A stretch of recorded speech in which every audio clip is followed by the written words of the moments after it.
Start.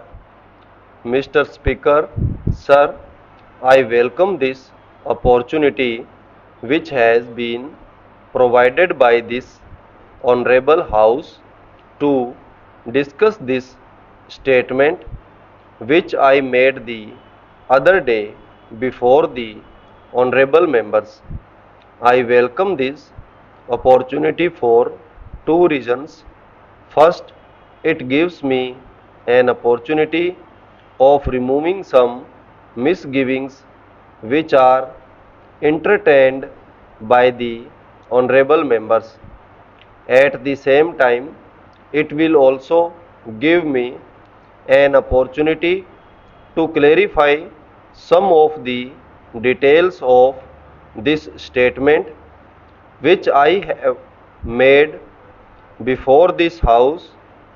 Before doing that, I would like to make a few observations, and these are that some of the honorable members have expressed views that so far as the matter of food is concerned, it has to be treated as a national problem.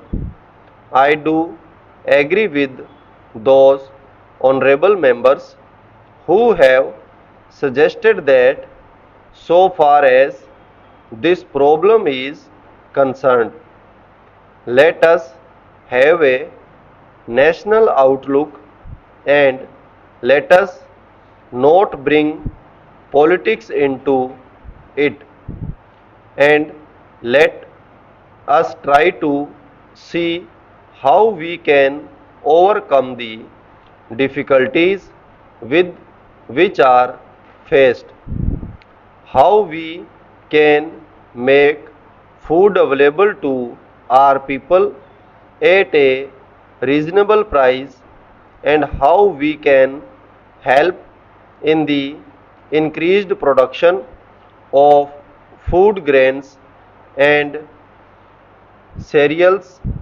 and other commodities, so that we may not have to face this kind of difficulty in the future.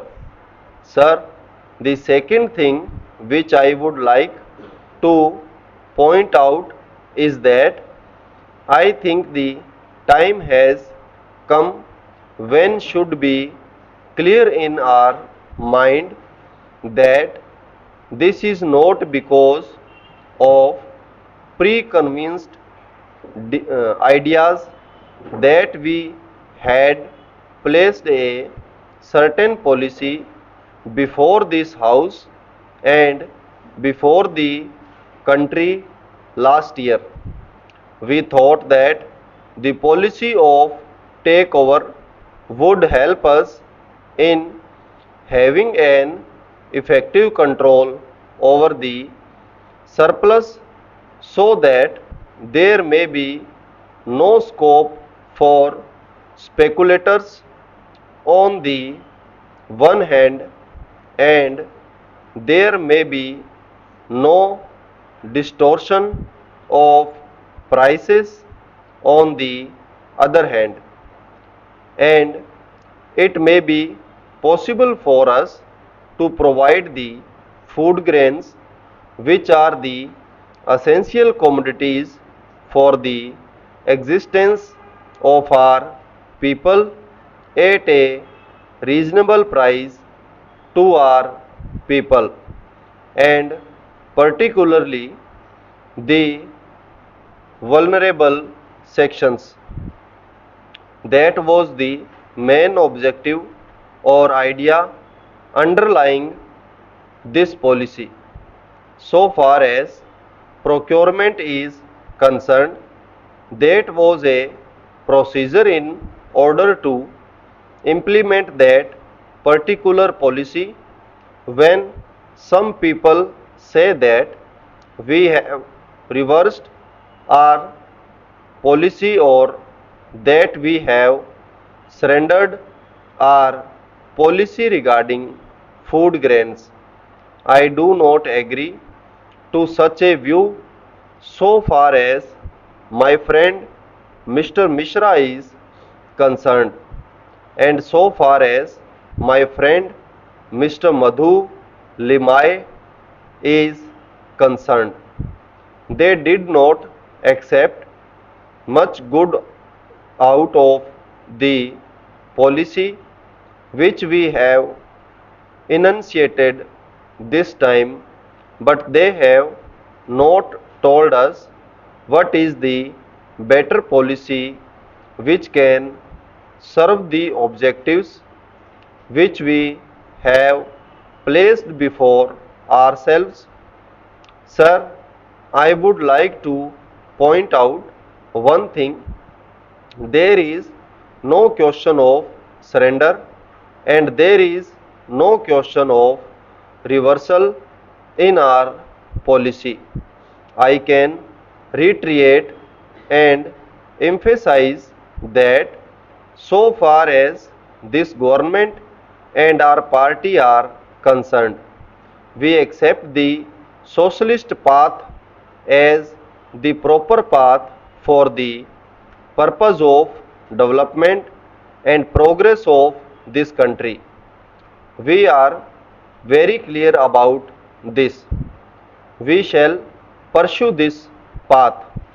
Maybe that we may have to change the emphasis from time to time.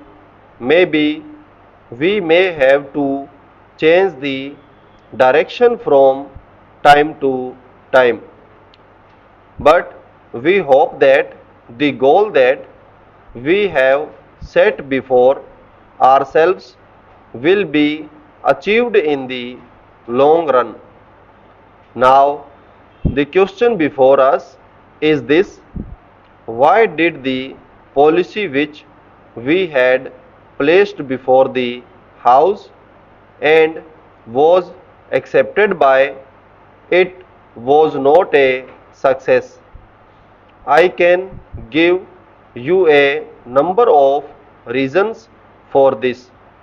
One of the main reasons why the policy had failed is this: the very honorable members who are now criticizing us had created such a psychology in the country, and on the basis of which it was not possible for us to obtain food grains from the cultivators.